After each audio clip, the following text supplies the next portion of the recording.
Alright, this is your Ethernet cable. Looks like this. It's two-sided. And this is a standard modem. And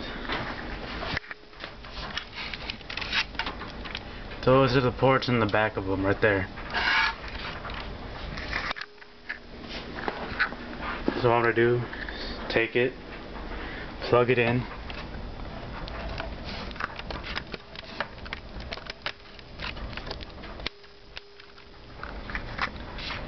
should be in that there, and click,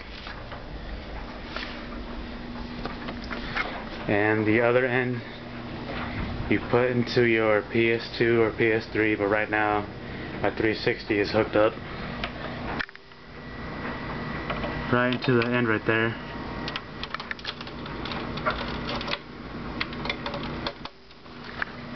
You should hear another click and you should have internet.